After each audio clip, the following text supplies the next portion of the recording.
Hello everyone, और कैसे हैं आप सब। I hope you are well and good. तो डियर स्टूडेंट्स, ये जो तारीख है, अभी अगर बात करें 27 तारीख आज है और 25 तारीख को रिजल्ट आया हुआ है नेट जेआरएफ का। तो जो लोग मुझे वॉच करेंगे या कर रहे होंगे आने वाले समय में, तो डियर स्टूडेंट्स, यहाँ से जो मैं पार्ट पढ़ाने वाला हूँ आपको ये इन्वायरमेंट का है, लेकिन इसी प्लेटफॉर्म पे जो हमारी क्लासेस हैं वो जो चलने की है, ठीक है, जो हमारी क्लासेस हैं वो चलनी है। और इसमें जो आगामी आने वाला दिसंबर है उसके लिए तैयारी करवाने की हम लोग कोशिश कर रहे हैं, और इसमें बैच बनाने की भी कोशिश होगी, जिसमें सारे टीचर कहीं ना कहीं एक्सपीरियंस्ड हैं और आपको अच्छे तरीके से पढ़ाएंगे। तो जो लोग मेरे ग्रुप में जुड़े रहे हैं डियर स्टूडेंट्स, उसमें से बहुत सारे स्टूडेंट जो है कि अब की बार नेट क्वालिफाई हुए हैं, और बहुत सारे स्टूडेंट हैं जो कि इसमें से जेआरएफ में, लेकिन जेआरएफ कम मात्रा में हुए हैं। आशा करता हूं कि जिन लोग का कुछ नहीं हुआ है वो लोग कोशिश करेंगे तो होगा, ऑब्वियस है, और जिन लोग का नेट हुआ है क्वालिफाई उन लोग कोशिश करें कि हम जेआरएफ बनेंगे, ठीक है। तो कोशिश करिए, और कोशिश करने वालों की हार नहीं होती है, पहले बता दें। क्योंकि अगर कोशिश करेंगे आप तो ऑब्वियस उसे सीखेंगे, ठीक है। और सीखेंगे कैसे? अब ये जो पार्ट है ये इन्वायरमेंट का पार्ट है। 5 क्वेश्चन आता है, 5 क्वेश्चन बच्चा ये सोचता है कि 5 ही क्वेश्चन तो है, लेकिन यहां पर एक एक क्वेश्चन की मारामारी होती है, ठीक। अब यहां से जो लोग मुझसे पढ़ रहे हैं, ठीक है, जो लोग मुझसे पढ़ रहे हैं उनका डेफिनेटली मैं बता रहा हूं, अपने इन्वायरमेंट के जो बहुत अगर फैक्चुअल क्वेश्चन नहीं पूछा होगा, तो बहुत ज्यादा फैक्चुअल क्वेश्चन नहीं पूछा होगा, मैं गारंटी लेता हूं कि उसके क्वेश्चन कभी गलत नहीं होंगे मेरे पार्ट से, ठीक। अब अगर आप अपने यहां ट्राई ही नहीं करोगे, ठीक है, बस 1 मिनट मैं इस क्लास को और लोगों को शेयर कर दूं, जस्ट मिनट, हाँ, बस आप लोग मेरे साथ बने रहिए।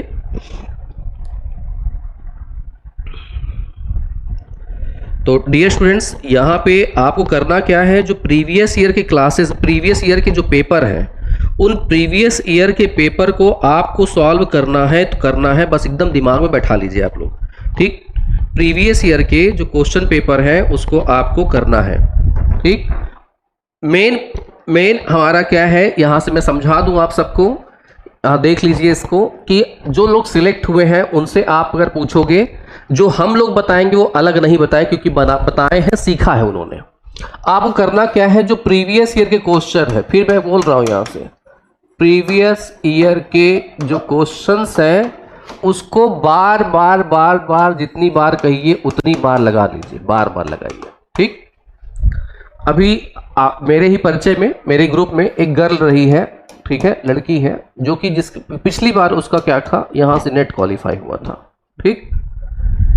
ये हुआ कि जून वाले पेपर में अगर वो करेगी तो नेट क्वालिफाई कर आपकी जेआरएफ बनेगी, लेकिन कुछ तबीयत खराब होने की वजह से और कुछ फैमिली कंडीशन की वजह से उसका अब की बार फिर क्या हुआ, फिर नेट ही क्वालिफाई हुआ, ठीक है। उससे पर्सनली मेरी बात हुई थी, नेट ही क्वालिफाई हुआ। उससे मैंने पूछा कि क्या तरीका है कि तुम इतना 2 बार उसको क्वालिफाई कर गई, कुछ ही नंबर से जेआरएफ में रह जाता है, ऑब्वियस है। तो यहाँ पे उसका भी यही कहना था कि सर प्रीवियस ईयर के क्वेश्चन कम से कम उसने 15 बार लगा दिए थे, ठीक है। कितने बार? 15 बार उसने लगाए थे, और दोनों बार यही किया था, ठीक। बस यहाँ पे जो पेपर ये नहीं हुआ, कुछ कंडीशन और एक ओवर कॉन्फिडेंस, ये निकल तो रहा है, निकल ही जाएगा, ठीक है, समझ रहे हैं आप। तो आपको करना क्या है, प्रीवियस ईयर के क्वेश्चंस लगाइए, ठीक है। हिंदी की क्लास देखो, विनीता माही जी, यहाँ पे हिंदी क्लास जो नंबर दिया गया है उस पर पूछ लीजिए, लेकिन यहाँ पे जो हम लोग पढ़ा रहे हैं वो नेट की क्लास पढ़ा रहे हैं, और नेट के लिए हिंदी यहाँ बिल्कुल चलती है, क्योंकि अमरीश सर तो खुद ही पढ़ाते हैं हिंदी, ठीक है, बिल्कुल मिलेगी, आप पूछ लीजिए फोन करके, उनका बैच चल ही रहा है, ठीक।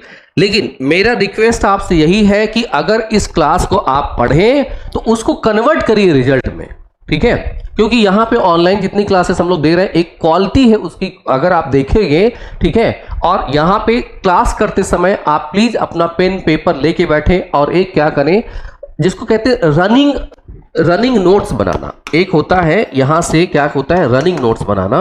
रनिंग नोट्स कैसे बनाई जाती है, जैसे हम लोग कुछ पढ़ाते चलेंगे, आप क्या करें उसको जल्दी जल्दी नोट करते चलें, या ये वीडियो अगर कंप्लीट हो जाएगी तो बाद में आप क्या करिए उसको पॉज करके या उसको स्पीड कम करके ज़्यादा करके आप उससे क्या करिए रनिंग नोट्स बना लीजिए और उसको उससे रिलेटेड प्रीवियस ईयर को क्वेश्चन कर जाइए। और प्रीवियस ईयर क्वेश्चन करने के बाद और क्या करना है सुनिए, कैसे नोट्स बनानी होती है। जब डियर स्टूडेंट्स अगर आप किसी भी सब्जेक्ट का नोट्स बना रहे हैं, चाहे फर्स्ट पेपर हो या आपका खुद का सब्जेक्ट हो, सबसे पहले आपको क्या करना है, यहाँ पे एक नोट्स होगी जिसको हम कहते हैं क्लास नोट्स, ठीक है। एक होती है क्लास नोट्स और एक अगर बात करें ये क्लास नोट्स है, और इसके साथ आप लगाते हो किसको, रेफरेंस बुक को। और रेफरेंस बुक को लगाने के बाद यहीं पे आप क्या करते हो, प्रीवियस ईयर के लगाते हो क्वेश्चंस, ठीक। अब आपको क्या करना है, नोट्स कैसे बनानी है। अब ये आपकी खुद की जो नोट्स होगी सेल्फ नोट्स। सेल्फ नोट्स क्या होगी, सेल्फ नोट्स में आपको करना क्या है, जो आपने प्रीवियस ईयर के क्वेश्चंस, प्रीवियस ईयर के जो क्वेश्चंस लगा रहे हैं और इसमें के जो डेटा है, इसमें जो डेटा है उसमें का जो शॉर्ट नोट है, ठीक है, जो शॉर्ट नोट है वो आपको क्या करना है यहाँ पे अपने सेल्फ नोट्स में बनाना है। मतलब यहाँ पे 300 पेज का अगर नोट्स होगा तो यहाँ पे ज्यादा से ज्यादा 30 पेज में कन्वर्ट हो जानी चाहिए।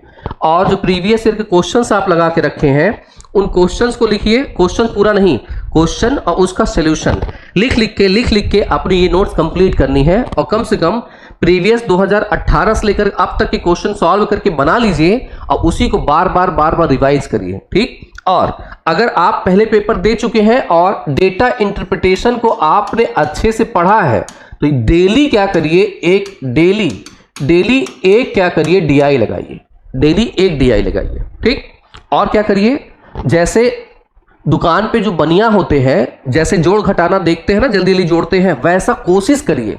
क्या करिए, कैलकुलेटर रख लीजिए इधर और जल्दी एक नंबर लिख लीजिए बड़ा सा, उसे पहले अपने नजर से अपने दिमाग में उसे कैलकुलेट कर लीजिए और वही देखिए उसका रिजल्ट, और उसी तरह से कैलकुलेट करके देख लीजिए वही रिजल्ट आ रहा है कि नहीं।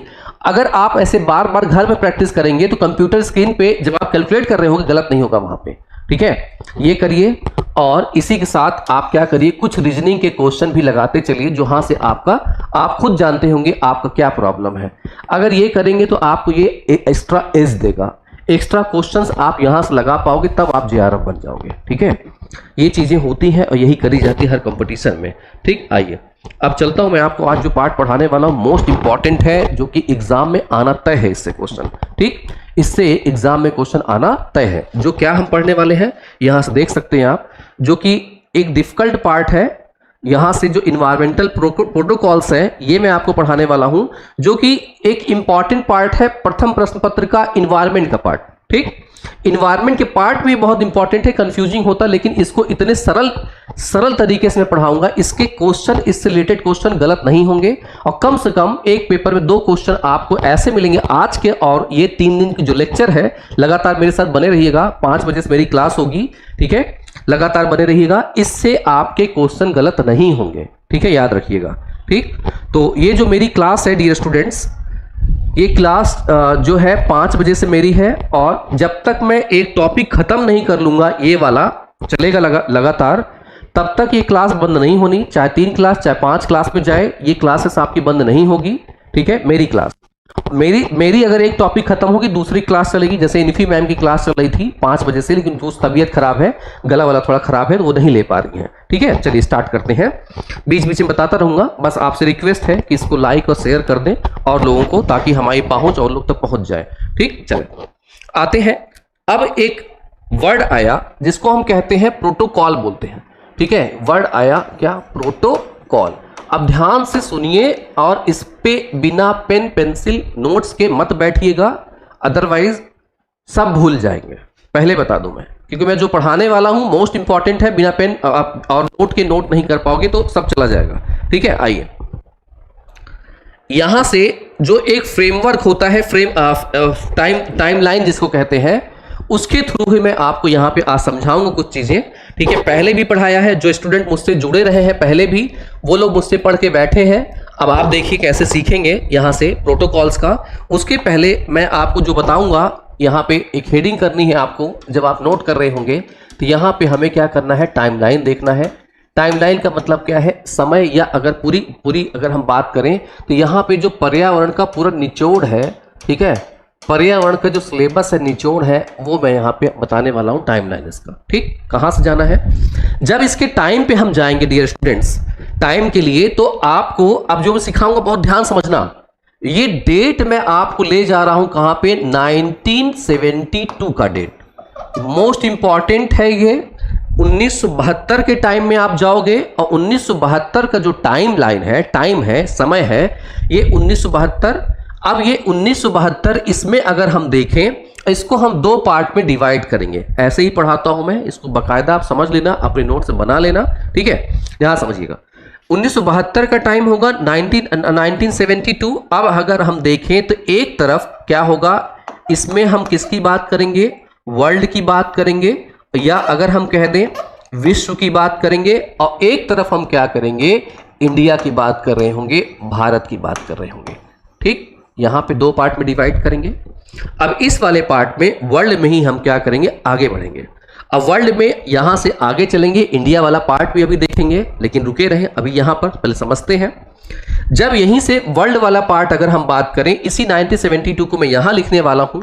यहां से जब हम लोग वर्ल्ड में चल रहे होंगे, यहां पे जब हम लोग वर्ल्ड में चल रहे होंगे 1972, ये वर्ल्ड के लिए स्टार्ट होगा। और वर्ल्ड में अब यहां समझिएगा, इन्वायरमेंट की जो अवधारणा है वो अचानक से नहीं आई होगी। इन्वायरमेंट की जो अवधारणा है वो आई होगी पिछले कई सौ सालों से। ठीक, बाद में लगभग 17वीं 18वीं शताब्दी में मानव ने मशीनों का निजात किया, और मशीनों से उसने क्या किया, जिसको हम विज्ञान कहते हैं, तकनीकी कहते हैं, उसने क्या किया, 17वीं 18वीं शताब्दी में, 17वीं या 18वीं शताब्दी में उसने क्या किया, विज्ञान को निजात किया।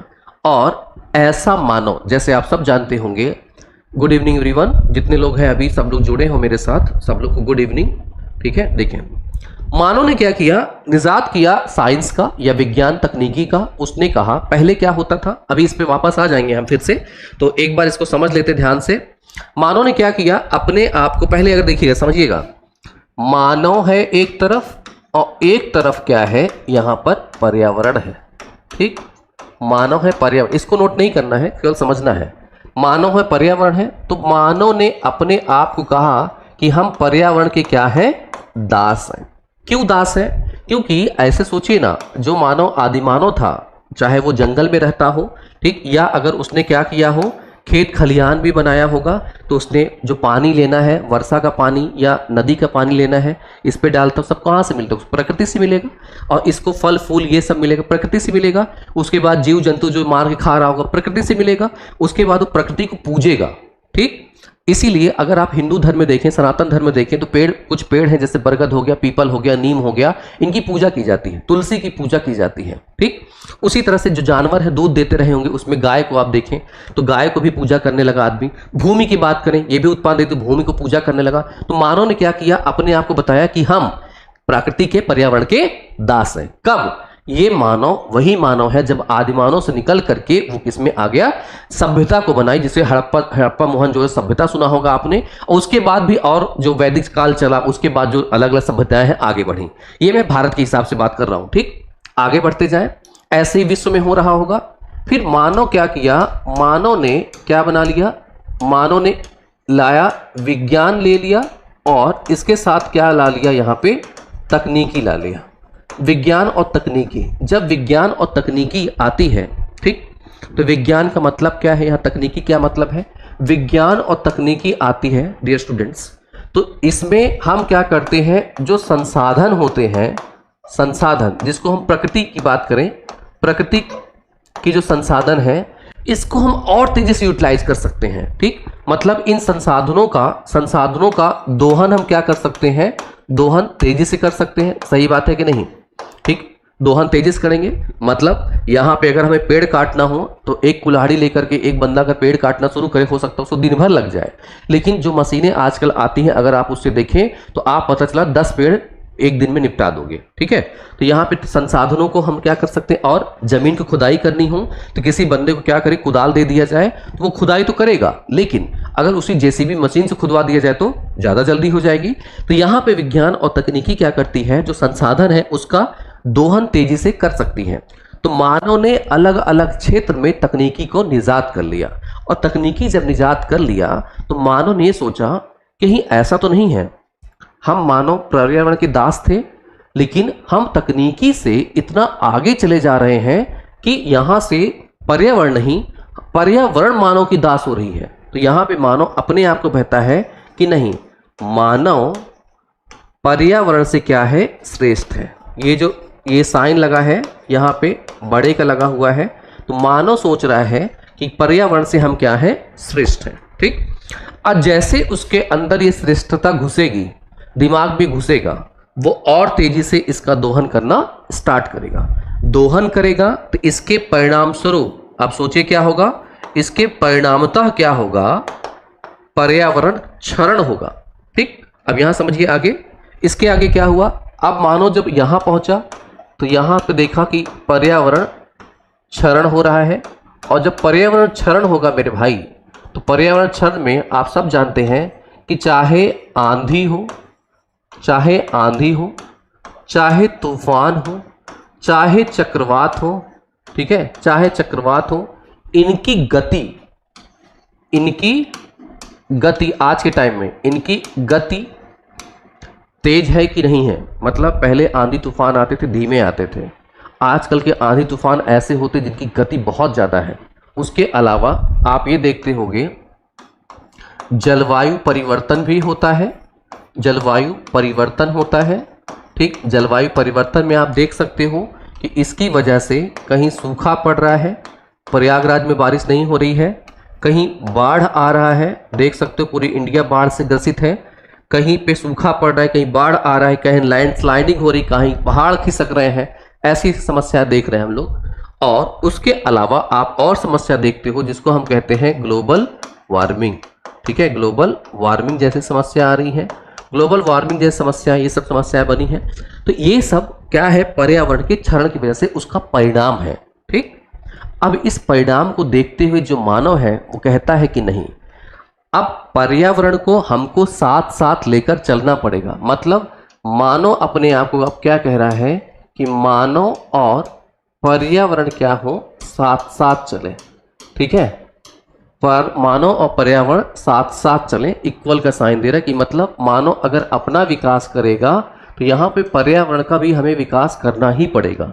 ठीक, सारे पेड़ हम काट करके अपना अस्तित्व नहीं ढूंढ सकते, सारी नदियों को गंदा करके हम पीने लायक जल कहाँ से ले आएंगे, इस पृथ्वी का ताप बढ़ा करके हम अपने आप को इसमें रोक नहीं पाएंगे। ठीक है, तो मानव अपने आप को क्या कर रहा है, यहाँ से कह रहा है साथ साथ चलेंगे, जिसको कहते हैं सतत विकास या इंक्लूसिव ग्रोथ कहते हैं। ठीक, अब यहां से पहले हमने देखा कि मानव ने अपने आप को बताया कि हम छोटे हैं। ठीक है, मानव अपने आप को बता रहा है पर्यावरण क्या है, बड़ी है। मानव यहां पे घमंड आता है कि मानव क्या है, बड़ा है, और इसके बाद यहां से आता है कि मानव क्या कर सकता है, यहां से इक्वल चलना होगा। अब जो ये वाला पार्ट आया कि मानव को कब एहसास हुआ कि मानव और पर्यावरण साथ साथ चलें, और कब पता चला कि ये जो हम कर रहे हैं पर्यावरण क्षरण, ये ज्यादा मात्रा में हो रहा है। तो ये मेरे भाई हम लोग को 20वीं सदी में मतलब 1900 के बाद पता चलना स्टार्ट हुआ था, लेकिन इसका प्रभाव हमें दिख कम रहा था। लेकिन बाद में जब इसके प्रभाव ज़्यादा हुए 1950 के दशक में, तो 1972 में पहली बैठक बुलाई गई, पूरे विश्व के लोगों को न्योता दिया गया कि आइए पर्यावरण के बारे में सोचते हैं। ठीक है, तो यहाँ पर मानव ने क्या किया, अब यहाँ पे आते जो फिर से हम लोग देख रहे थे पूरा पीछे ये वाला। तो मानव ने क्या किया, ये प्रथम बैठक करवाई यहाँ से 1972 में प्रथम बैठक होती है, जिसको हम क्या कहते हैं, स्टॉकहोम में क्या होती है, पहला सम्मेलन होता है। ठीक है, अब बताएं यहां तक किसी को समझने में दिक्कत है, प्लीज कमेंट करके बताइए। जो लोग भी लाइव हैं, अगर यहां तक किसी समस्या बता दीजिएगा। समझ में आ रहा है सबको?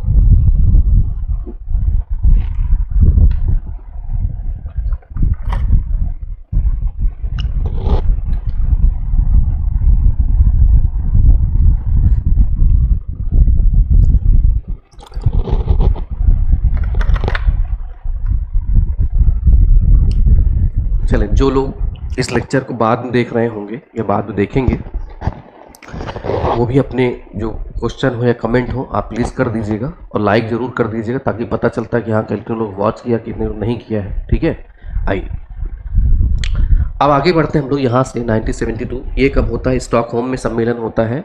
स्टॉकहोम में सम्मेलन वो यही वाला है, यहाँ भी वही पे लिखूंगा 1972 का ही स्टॉकहोम सम्मेलन। ठीक, स्टॉकहोम सम्मेलन होता है। अब यहाँ से डियर स्टूडेंट याद रखिएगा, जब स्टॉकहोम सम्मेलन होता है तो यहाँ बात की जाती है कि पर्यावरण का हमें क्या करना है? संरक्षण करना है। अब पर्यावरण का संरक्षण तो करना है, लेकिन हमारे पास ऐसी कोई तकनीकी नहीं है, हमारे पास ऐसा कोई व्यू नहीं है कि हम करें क्या। ठीक, तो यहाँ पे कहा गया कि संरक्षण तो करना है, पर किस चीज़ का करना है? पर्यावरण का। तो पर्यावरण का मतलब क्या? तो यहाँ पे क्लियर डेफिनेशन नहीं है। पर्यावरण में एकदम पर्टिकुलर ये जो है डेफिनेशन नहीं है, कि बहुत बड़ी संकल्पना है। या अगर हम बात करें जीव जंतु जो है वो अलग है, पेड़ पौधे हैं वो अलग है, नदियाँ पहाड़ वो अलग है, मानव स्वयं में अलग है। तो संरक्षण करना किसका है, इसकी क्लियर डेफिनेशन नहीं थी। तो कहा गया कि भाई आप जाए फरीन जी, कोई बात नहीं, ये पहली क्लास है, ये मेरा पहला लेक्चर है। ठीक है, मोस्ट वेलकम आपका। बस एक रिक्वेस्ट है और लोगों को शेयर कर दीजिएगा। ठीक है, तो यहाँ से क्या हुआ?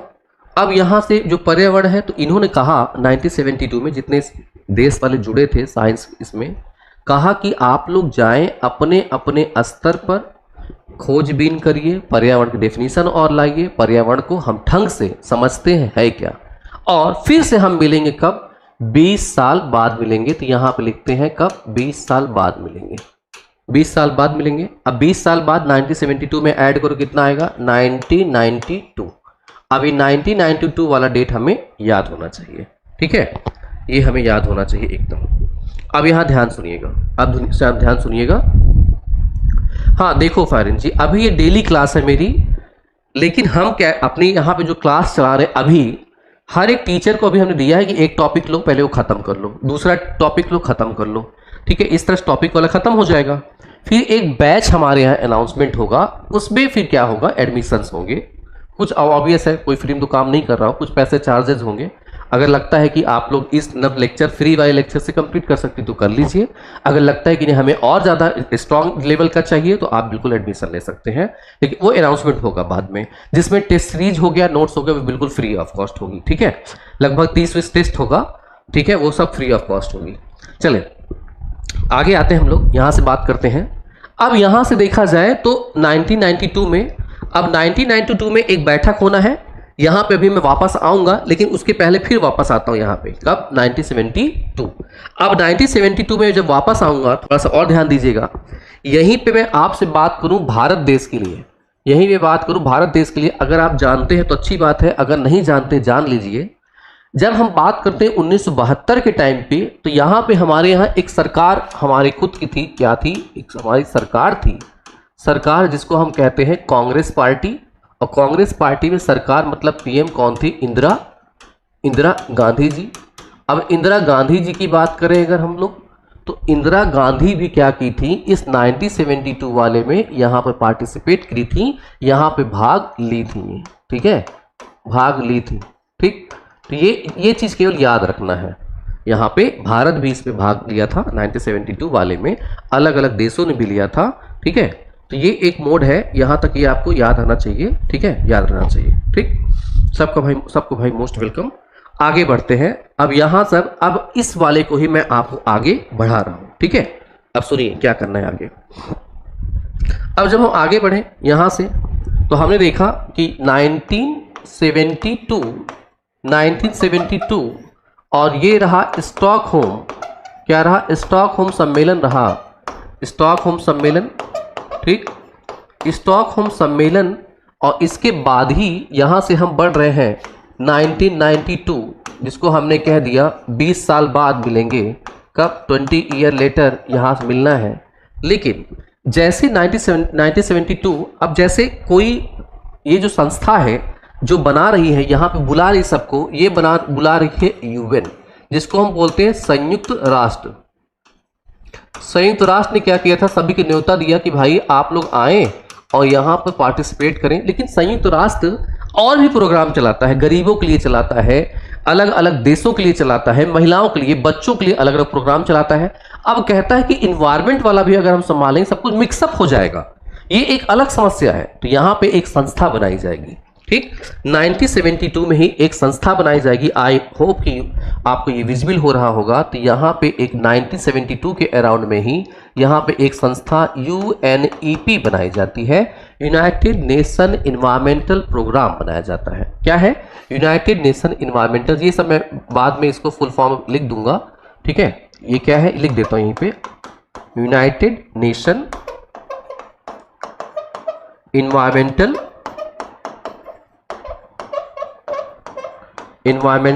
प्रोग्राम, ठीक है। यूनाइटेड नेशन इन्वायरमेंटल प्रोग्राम नाम की एक संस्था बना दी गई, संस्था बनाई गई। और जब 20 साल बाद ये बैठक होनी है 1992 में, ठीक है, 1992 में, और इसको मैं दूर लिख देता हूं ताकि और भी चीजें मुझे यहां लिखनी है, ठीक है। तो ये है यहां से 1992, ठीक, ये है। अब ये बैठक होनी है, अब यहां ध्यान दीजिएगा, UNEP की ये जो बैठक होगी ये इसकी फर्स्ट बैठक होगी, सही है, ये फर्स्ट बैठक, क्योंकि अब यही बुलाएगा। बैठक होगी किसकी होगी? पर्यावरण की होगी। और यहाँ पे जो बैठक होनी है, ये जो बैठक होगी इसका कुछ नाम होगा। इसका नाम क्या लिखा गया? पहले कहाँ होगा? ये होगा रियो। क्या है? रियो एक जगह है, रियो, इसलिए इसे बोला गया रियो सम्मेलन। क्या बोला गया? रियो सम्मेलन बोला गया। अब यहाँ से आए तो इस सम्मेलन का नाम दिया गया, किसको बचाना है? पर्यावरण को। और पर्यावरण कहाँ है? पृथ्वी पे है, तो इसलिए इसे क्या क्या क्या कहा गया? पृथ्वी सम्मेलन भी कहा गया। क्या कहा गया? पृथ्वी सम्मेलन, ठीक, पृथ्वी सम्मेलन, या इसी को बोलते हैं अर्थ समिट बोलते हैं, ठीक है, अर्थ समिट, इंग्लिश में अर्थ समिट्स कहा गया। अब इसी को बचाने है पृथ्वी। जैसे अगर मान लीजिए किसी को हमने बुलाया है, एक हमने सभा बुलाई है, तो हमारा एजेंडा क्या होना, किस लिए सभा बुलाई है हमने, तो हम क्या करेंगे, जो एजेंडा होगा उसको एक पेपर पे फोटो कॉपी कराएं, सबको बांट दें, ठीक है, कि इस एजेंडे पे हमें काम करना है, ये जो फ्यूचर का व्यू है इस पे हमें काम करना है। तो यहाँ पे एक और डॉक्यूमेंट लाया गया जिसे बोला गया एजेंडा 21।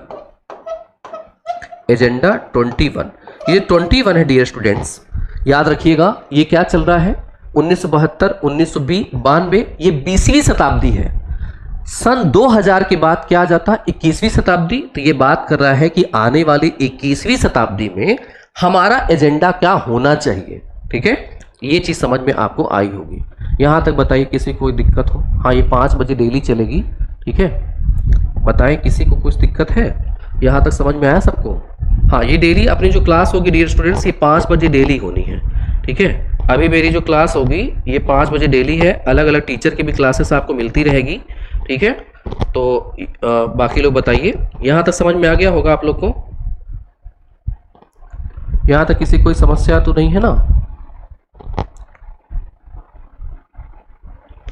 मेरी देखिए आदत मेरी यही है, मैं कमेंट करवा के भाई पूछता रहता हूँ ताकि आप लोग ये बताते रहें कि कोई समस्या नहीं है, तब मैं आगे बढ़ता रहूँगा। ऑल क्लियर है? चलें, वेरी गुड। अब यहां से इसी वाले पॉइंट पे नीचे मेरे पास जगह नहीं है, तो इसीलिए मैं और भी चीजें मैं लिखने वाला हूं यहां से, ठीक है। अगले पेज पे लिख देता हूं मैं, आप लोग इसके नीचे ही नोट कर लेना अगर अपने नोट्स में नोट कर रहे होगे तो, ठीक है। सुनिए, तो यहां से अगर हम बात करें, जब पृथ्वी सम्मेलन की हम बात कर रहे हैं, ठीक है, यहां से अगर हम देखें तो ये हम कह रहे हैं क्या, 1992 का ये है पृथ्वी सम्मेलन, ये है पृथ्वी सम्मेलन, ठीक है, पृथ्वी सम्मेलन है। अब यहीं से मैंने कहा कि ये क्या है, एजेंडा 21 है। अब एजेंडा 21 है। अब एजेंडा 21 की अगर हम बात करते हैं डियर स्टूडेंट्स, तो एजेंडा 21 का मतलब क्या, ठीक है। इस प्लेटफॉर्म पे आपकी पहली क्लास है तो मोस्ट वेलकम है, और आप अगर मुझसे पहली बार मिल रहे होंगे, ठीक है, आप मुकुल जी बताइए, आप पहले मुझसे पढ़े हैं क्या? आप प्लीज एक बार बता दीजिए, मुझसे आप पढ़े हैं?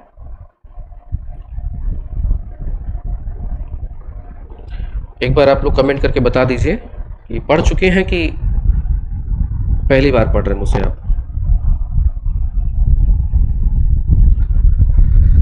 सर क्या आपकी क्लासेस लेके क्या नेट एग्ज़ाम क्लियर हो जाएगा सर?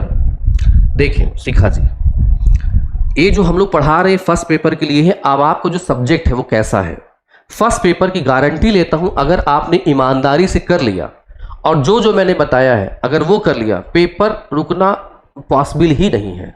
ठीक है, नहीं रुकेगा। ऐसा क्यों? अब सुनिए क्यों। अभी मैं आऊँगा इस पर, एक बार और बता दूँ, मैंने एक बैच ऑफलाइन भी मैं पढ़ाया हूँ। क्या है? ऑफलाइन में बैठा था लगभग 150 बच्चा। 150 बच्चों को मैंने जो तरीके यहाँ मैं बताता हूँ वही तरीके मैंने वहाँ भी बताए। उसको फॉलो मात्र किया 2 लड़कियों ने।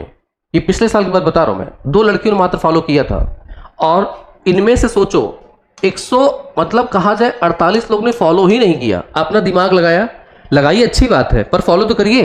ठीक है, 2 लड़कियां और दोनों क्या हो गई? JRF हुई। सब्जेक्ट आपका कैसा है, आपका खुद का सब्जेक्ट सेकंड पेपर कैसा है उसकी वो तो आप अच्छे जानती होंगी या होंगे।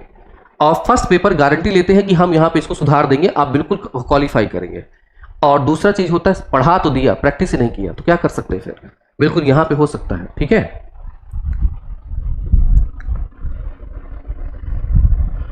कोई बात नहीं, आप बिल्कुल पूछे, अच्छी बात है। लेकिन मैं बता रहा हूँ कि अगर आप ये करते हो तो ये आपको फायदा करेगा।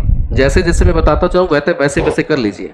ठीक, आइए अब यहाँ पे बात करते हैं डियर स्टूडेंट्स। अब यहाँ समझिएगा, एजेंडा का मतलब क्या हुआ? एक लक्ष्य होगा कोई, ये कोई लक्ष्य होगा जो हमें पाना होगा। अब ये लक्ष्य होगा, अब जो सदस्य देश आ गए, सब लोग बैठ गए साथ में। अब यहाँ से सब देश वाले सुन रहे हैं, जो यहाँ पे UNEP ने बुलाया होगा, सब बैठे सुन रहे हैं। तो कहा कि ये एजेंडा 21 आप ला रहे हो, ये एजेंडा लक्ष्य है, क्या ये बाध्यकारी है? तो यहाँ पे कहा गया नहीं, ये बाध्यकारी नहीं है, ये स्वेच्छाचारी है और इसको आप माने आपकी इच्छा है, ना माने आपकी इच्छा। जैसे एग्जाम्पल, अगर मान लीजिए किचन में या बाथरूम में आपने नल खोल दिया है, नल से पानी बह करके आपकी बाल्टी भर चुकी है, अब आपकी इच्छा की बाल्टी को बंद कर नल को बंद कर दीजिए। कोई आके आपको टोके तो लड़ने लगो आप। ठीक, तो वहां पे आपकी इच्छा है कि उसको टैप को बंद करिए या बहने दीजिए। ऐसे यहां पे कहता है कि इन्वायरमेंट को हमें बचाना है, तो इन्वायरमेंट को बचाएं, ये लक्ष्य हम फ्यूचर में आनी है, करनी है, लक्ष्य पाना है। लेकिन ये कैसा होगा? तो ये बाध्यकारी नहीं है। कैसा है? गैर बाध्यकारी है। कैसा है? गैर बाध्यकारी। आपसे क्वेश्चन पूछा गया है कि एजेंडा 21 क्या अपने सदस्य देशों पे बाध्यकारी है कि नहीं है? तो बाध्यकारी नहीं है। क्या है ये? गैर बाध्यकारी। यहां तक समझ में आ गया होगा। अब आते हैं, अब यहां से गैर, ये तो हुआ पूरा, ये हमने बात किया। इसके बाद अगर बात किया जाए डियर स्टूडेंट्स, और भी चीजें हैं इसमें, थोड़ा सा 1 मिनट रुकिए, मैं बताता हूं। ये है, अब एक ये सब जो पूरा हो रहा था, ये एजेंडा 21 ये सब संकल्पना आई कहाँ से होगी? ये पूरी संकल्पना एजेंडा 21 में जो वर्डिंग लिखी होगी, जो पॉइंट्स लिखे होंगे, पॉइंट आपसे कभी नहीं पूछे जाएंगे, याद रखिएगा, वो पॉइंट्स आपसे नहीं पूछे जाएंगे। उसमें जो पॉइंटर्स लिखे होंगे उसको लिखा किसने होगा? तो इसके पहले एक रिसर्च टीम बैठी और उसने क्या की? उस रिसर्च टीम का क्या नाम रहा होगा? तो ब्रंट लैंड कमीशन है। कौन सा? Brunt land commission. Brunt land commission. ठीक, ये आपको याद रखना है कि इसे दिया किसने? तो ब्रंटलैंड ने दिया था, ब्रंटलैंड कमीशन। ठीक, कब आई थी, ये हमसे क्वेश्चन आपके एग्जाम में नहीं पूछे जाते हैं, बट हमें ये याद रखना है कि यहां से 1992 में एक सम्मेलन हुआ जिसको हमने कहा पृथ्वी सम्मेलन। पृथ्वी सम्मेलन में ही एक एजेंडा लाया गया, एजेंडा 21 लक्ष्य है ये कैसा है? गैर बाध्यकारी। तो ये लक्ष्य लाया कौन होगा? तो ब्रंटलैंड कमीशन लाई होगी। ठीक है, ये हमें याद करके रखना है। ठीक, अब यहां तक समझ में आ गया होगा आप सबको। चलें आगे बढ़ते हम लोग, यहां से आगे बढ़ा जाए। प्लीज आप लोग से रिक्वेस्ट है कि इसे आप लोग लाइक और शेयर जरूर कर दीजिएगा। ठीक है, चलें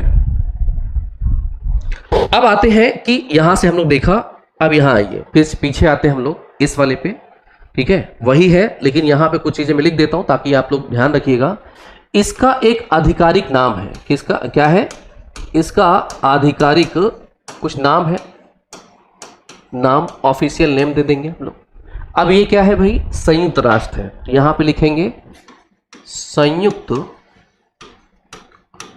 राष्ट्र ठीक है, यहीं से अगर हम बात करें, हाँ, ब्रंटलैंड आयोग या ब्रंटलैंड कमीशन, बिल्कुल सही बात है मुकुल जी। चलें, यहां से अगर हम बात करें, यहां से आएगा आधिकारिक नाम क्या है, संयुक्त राष्ट्र सम्मेलन का पर्यावरण एवं विकास पर, यहां से संयुक्त राष्ट्र सम्मेलन है, कौन सा सम्मेलन, कौन सा होगा, पर्यावरण एवं विकास पर सम्मेलन, विकास पर सम्मेलन, या इसको ऐसे लिख लीजिए, यहां से संयुक्त राष्ट्र का, यहां का कर लीजिए, संयुक्त राष्ट्र का पर्यावरण एवं विकास पर सम्मेलन, ये इसका आधिकारिक नाम हो जाता है। ठीक है, तो आपको देख सकते हो तीन चीजें हमने बात करी अभी हम लोग। यहां से हम बात करें यूएनईपी की प्रथम बैठक होती है, आगे प्रथम बैठक पे यहां पे हमने बात किया रियो सम्मेलन, रियो सम्मेलन नाम रहा, पृथ्वी सम्मेलन नाम रहा, एजेंडा 21 लाया गया। 21 का मतलब क्या हुआ, आप सबको पता है, 21वीं शताब्दी, कौन दिया था, ब्रंटलैंड कमीशन ने दिया था, ब्रंटलैंड आयोग या कमीशन, इसका आधिकारिक नाम क्या है, संयुक्त राष्ट्र का पर्यावरण एवं विकास पर सम्मेलन है। ठीक, यहां तक क्लियर है। ठीक, अब आओ वन लाइनर की क्वेश्चन बात करें कि और अगर इसके अलावा एग्जाम दे रहे होगे तो वहां कैसे क्वेश्चन बनते हैं। यूएनईपी की जो प्रथम बैठक होनी है यहां पे करवाओगे, तो ये करवाओगे 5 जून को करवा दो। ठीक, अब 5 जून को आप सबको याद है कि यहां पे क्या मनाया जाता है, पर्यावरण दिवस मनाया जाता है।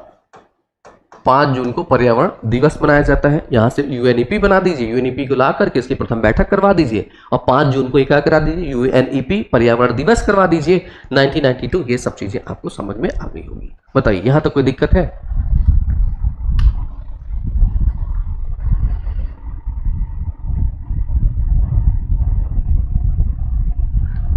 क्लियर है यहां तक सबको?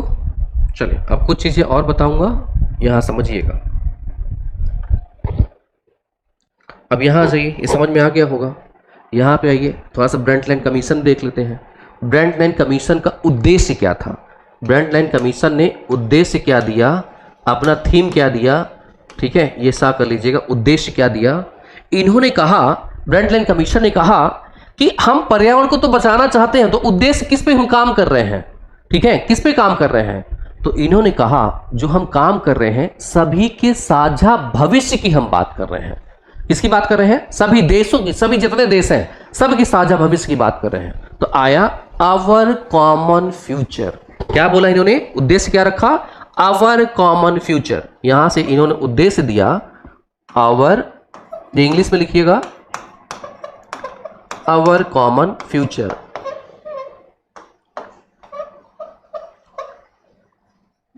आवर कॉमन फ्यूचर या हमारा साझा भविष्य, हमारा साझा भविष्य। क्योंकि भाई पर्यावरण तो सबके लिए है, अगर उसका हम संरक्षण करेंगे सबके लिए होगा। ठीक है, तो यहां पे संरक्षण की बात करी जाइए, ब्रंटलैंड कमीशन बोल रहा है उद्देश्य इस पे, किस पे, हमारा साझा भविष्य पे। और इसी साझा भविष्य का जो एजेंडा है वो किसमें है, किसने प्रस्तुत किया, जो पॉइंटर्स प्रस्तुत किए गए वो कहां पे, यहां पे प्रस्तुत किए गए। बताइए, ठीक है, यहां तक चलें आगे, हम लोग आगे बढ़ते हैं। अब यहां से जब आप आगे बढ़ेंगे हम लोग, मोस्ट इंपॉर्टेंट पार्ट अब स्टार्ट होगा, क्योंकि यहां से थोड़ा सा आपको भूलना स्टार्ट होगा और यहां से थोड़ा सा आपको डिफिकल्ट लगना स्टार्ट होगा, क्योंकि अभी तक जो हमने पढ़ा है यहां से इतना डिफिकल्ट नहीं था। ठीक है, आइए अब जो मैं पढ़ाने वाला हूं आगे, अब इसी के आगे यहां से अब आगे बढ़ने वाला हूं। देखिए 1992, इससे मैं आगे बढ़ूंगा अब। ठीक, अब यहां देखिए क्या करूंगा, फिर से एक बार, अगर ये समझ गए आप पूरा, तो आपके क्वेश्चन तो गलत नहीं होंगे, पूरा इन्वायरमेंट आपको दिखने लगेगा कि ये कहां से क्वेश्चन पूछे जाते हैं और जो आपने पढ़ा है वो कहां से, ये क्या क्या है ये। ठीक है, एक मिनट रुक जाइए, ये परेशान करने लगता बोर्ड भी। देखें, जब हम बात करते 1972, इसकी अगर हम बात करें तो यहां से आपने देखा कि हम 20 साल बाद मिले थे, +20 कब पहुंचे, 1992 में, सॉरी ये 1992 में पहुंच गए। ठीक है, 1992, और इसको हमने अलग अलग नाम से बुलाया है, आप सबने यहाँ पे देखा है। ठीक, अब यहाँ से 20 साल बाद फिर हम चलेंगे, कब, प्लस कर लीजिए 20 साल बाद। जब 20 साल बाद प्लस कर ले, 1992 में 20 साल आप प्लस कर लोगे, ये क्या हो जाएगा, 2012 हो जाएगा। 2012 में आप पहुंचोगे, ठीक है। तो यहाँ पे सम्मेलन का नाम क्या था? ये था रियो, ठीक है, रियो सम्मेलन था, ठीक है, रियो सम्मेलन। अब यहाँ पे 20 साल बाद पहुंचे हैं, ये हो जाएगा रियो +20, इसका नाम रखेंगे और ये क्या हो जाएगा? रियो +20 सम्मेलन, ठीक। यहां समझ में आ गया होगा। अब यहां से आगे जब हम बढ़ेंगे तो एक आएगा 2015 का सम्मेलन, ठीक है, 2015 का सम्मेलन, जिसे हम कहेंगे पेरिस सम्मेलन। क्या होती है हम सब पढ़ेंगे, पेरिस सम्मेलन, ठीक। इसके बाद और आगे हम बढ़ेंगे तो आएगा 2021 का सम्मेलन, जिसको हम कहते हैं ग्लासगो सम्मेलन। क्या कहते हैं? ग्लासगो सम्मेलन कहते हैं। और इसके बाद हम लोग 2022 का सम्मेलन देखेंगे, ये हुआ है मिस्र में, तो हम कहेंगे मिस्र का सम्मेलन। मिस्र लिखिएगा, मिस्रा नहीं, मिस्र का सम्मेलन। क्या बोलेंगे? मिस्र का सम्मेलन बोलेंगे, ठीक। ये डेट है, बाकी और इसमें हमको पढ़ना है, ये देखिए मैंने पूरा आपको बता दिया था, ठीक है। यहां तक क्लियर होगा आपको। तो ये चीजें डेट है, इन्हीं डेट पे हमें क्या करना, पूरा चलना है, इसी को हम लोग को क्या करना है, पढ़ना है, ठीक। आगे बढ़ते हैं। अब फिर से हम लोग इस पे आ रहे हैं वापस 1992 पे, ठीक है। ये पूरा डेट लाइन है, किसका है, इस टाइप से। अब आते हैं हम लोग फिर से 1992 में, कुछ चीज़ें और हमें पढ़नी है, ठीक है। यहाँ तक आई होप कि सबको समझ में आ रहा होगा, कोई दिक्कत नहीं हो रही होगी। चलिए अब आते फिर से कहाँ पे, 1992 में।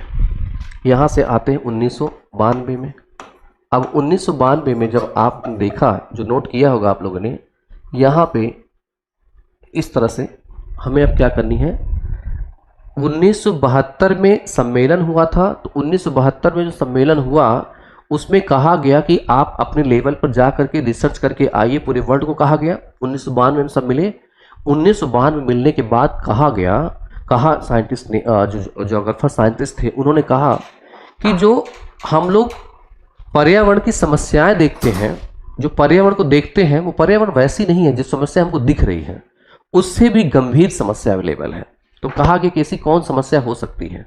यहाँ पे समस्या कहा गया कि उसको 3 पार्ट में एटलीस्ट डिवाइड करा जाए। कितने पार्ट में? 3 पार्ट में एटलीस्ट क्या कर दें, डिवाइड कर दें। जब 3 पार्ट में डिवाइड करेंगे तो उसका नाम क्या रखा गया, पहले यहाँ पे क्या नाम अभी नोट कर लीजिएगा, ये सब फुल फॉर्म सिखाऊंगा मैं। एक कहा गया UNFCCC, होती क्या है बताऊंगा। एक कहा गया क्या CBD, होती क्या है बताऊंगा। एक क्या कहा गया UNCCD, ठीक, UNCCD, या आप ऐसे याद कर सकते हो। अगर हम यहाँ पे CC देखें तो क्लाइमेट चेंज है, United nation framework on climate change, ठीक है। लेकिन अगर हम यहाँ पे देखें, हिंदी में लिखना चाहें तो ये किससे संबंधित है? जलवायु परिवर्तन से। किससे संबंधित है? जलवायु परिवर्तन संबंधित है, ठीक। अगर हम इसकी बात करें, BD मतलब क्या हुआ, biodiversity. C for conservation of biodiversity, या हम यहाँ पे कह दें जैव विविधता। जैव विविधता जो क्षरण है, क्षरण, या यहीं पे क्या करें, संरक्षण, ठीक है, का संरक्षण। यहां पे आ जाए CD मतलब क्या हुआ, जो मरुस्थलीकरण है। क्या है? मरुस्थलीकरण,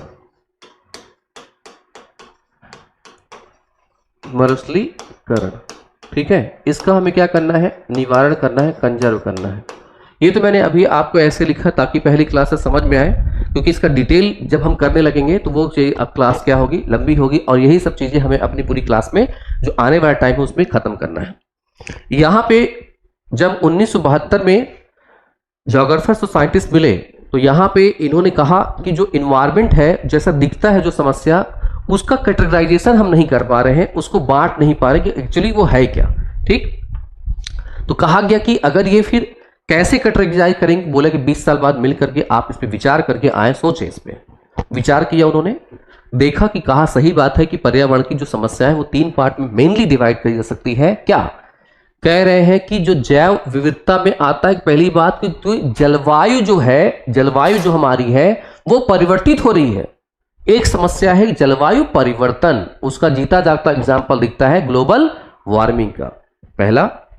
दूसरा इन्होंने कहा अब ग्लोबल वार्मिंग हो रही है, जलवायु परिवर्तन हुआ तो उससे अलग अलग चीजें जुड़ी हुई हैं, अलग अलग चीजें जड़ी तो अलग अलग तरह के क्या होंगे, अलग अलग तरह की समस्याएं आएंगी।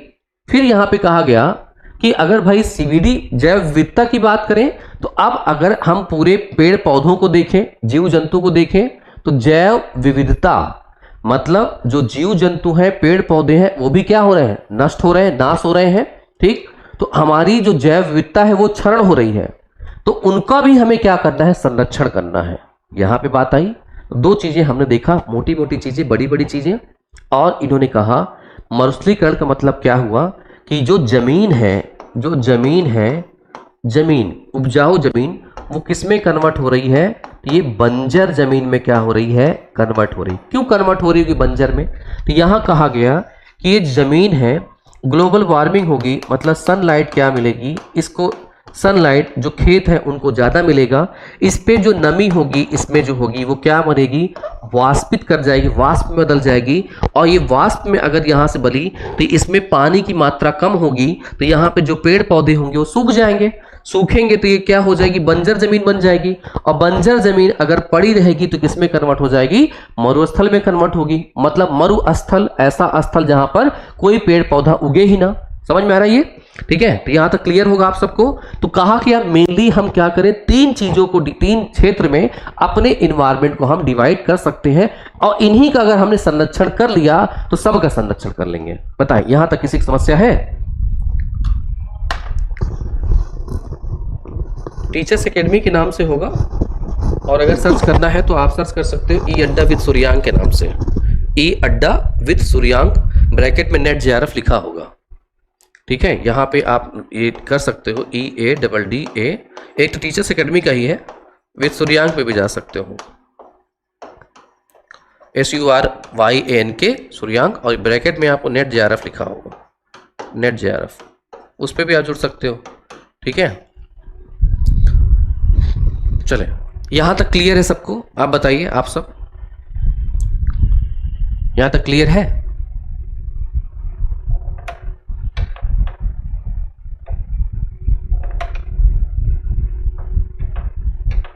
जब इसे आप बुक से पढ़ेंगे डियर स्टूडेंट्स, जब बुक में पढ़ेंगे तो यह आपको डिफिकल्ट लगेगा, और इसे मैं बहुत सरल तरीके से आपको पढ़ा रहा हूं, ठीक है। ये बिल्कुल आपको डिफिकल्ट नहीं लगेगा, और इससे आपके एग्जाम में क्वेश्चंस निकलेंगे, ठीक।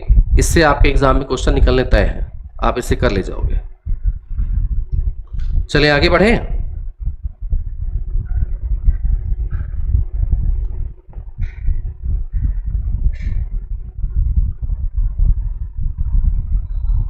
आगे बढ़ा जाए, चलिए देखिए। अब जब हम आगे बढ़ेंगे डियर स्टूडेंट्स, तो इन्हीं सब संस्थाओं में हमें क्या करना है, अलग अलग बातें करनी है, ठीक है। अब पढ़ाऊंगा तो इसके आगे मैं कल ही, लेकिन आपको यहाँ पे कुछ चीजें मैं दिखा दूं, डेट लाइन दिखा दूं, तो बाकी आपको और अच्छे से क्लियर हो जाएगा। अब यहाँ समझिए हम करेंगे क्या। 1972 ये डेट आपने देखा है, और अभी मैंने एक डेट बढ़ाई है आपको, फिर से मुझे लिखना पड़ेगा, वो परेशान करता है बोर्ड। 1972 ये मैंने आपको बताया ये। फिर इसके बाद हम देखेंगे, यहाँ देखा है हमने 1992। अब यहाँ ध्यान सुनिएगा मुझे, ये अगर आप देखेंगे, फिर इसके बाद हमें क्या करना है, तीन संस्थाओं को डिवाइड करना है। तीन संस्थाओं में हमने डिवाइड कर दिया, ठीक। अब यहाँ से इसको हम ले गए थे 2012, फिर ले गए थे 2015, आप सबको पता है। अब ध्यान सुनते रहिएगा मुझे, ठीक। अब यहाँ से मैं क्या करूँगा, आपने देखा कि UNFCCC है, और यहीं पे CBD है, यहीं पे UNCCD है, ये सब तो ठीक है, पढ़ाऊँगा ही। ये कब आया, 1992 में ही।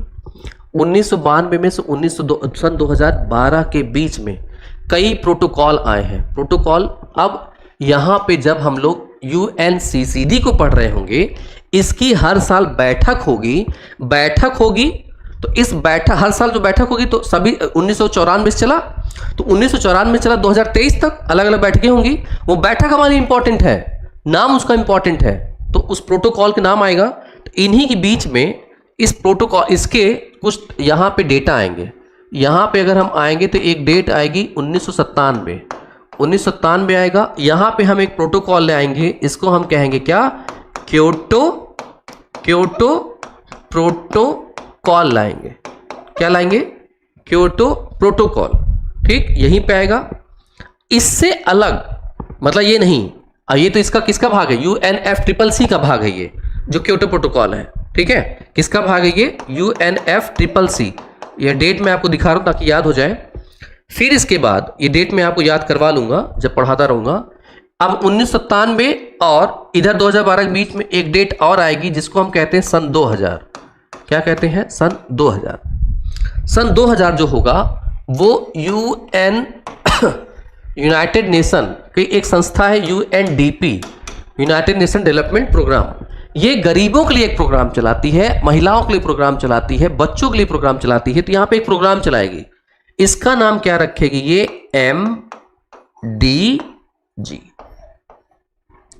MDG मिलेनियम डेवलपमेंट प्रोग्राम, ये चलाएगी। ठीक, ये हमें क्या करना है, इसको पढ़ेंगे। पहले इसको पढ़ेंगे, एक एक संस्थाओं को पढ़ने के बाद इसको हम लोग पढ़ते चले जाएंगे। ठीक है, अब यहां पे मुझे ध्यान सुनिएगा, और प्रोटोकॉल भी हैं, ध्यान सुनिएगा। इन सबसे अलग, इन सबसे जैसे 2-4 लोग मिल करके अलग योजना बना रहे हों और एक बंदा हो जो अलग योजना बना रहा हो, तो उसे हम क्या कहते हैं कि भैया इनकी अलग खिचड़ी पक रही है। हाँ, तो यहाँ भी ये योजनाएं चल रही थी पर्यावरण संरक्षण के लिए, इन सब से अलग भी कहीं खिचड़ी पक रही थी। ठीक, वो अलग चीज की संरक्षण करनी थी, वो भी आपके एग्जाम में पूछा जाता है, उसका नाम हमसे पूछा जाता है।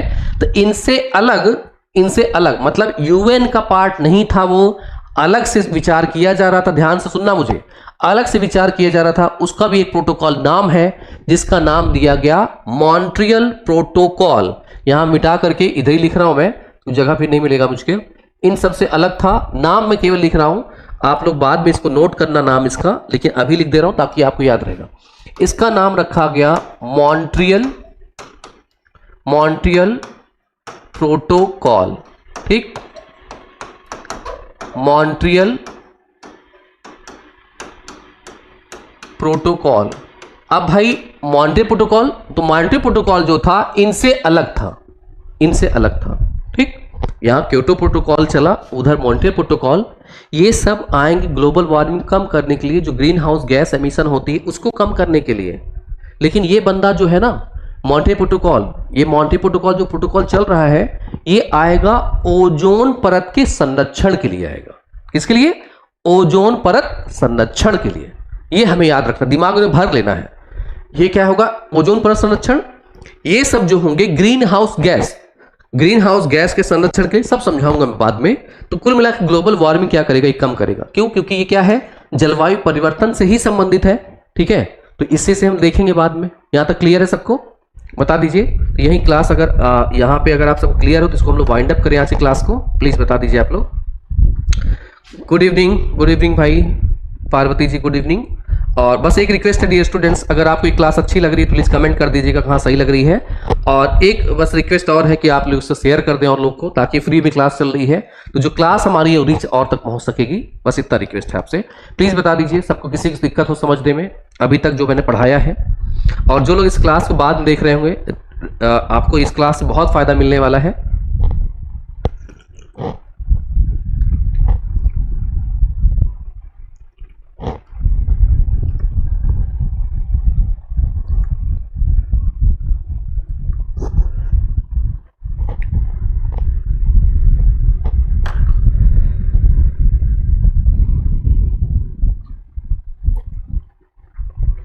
देखें,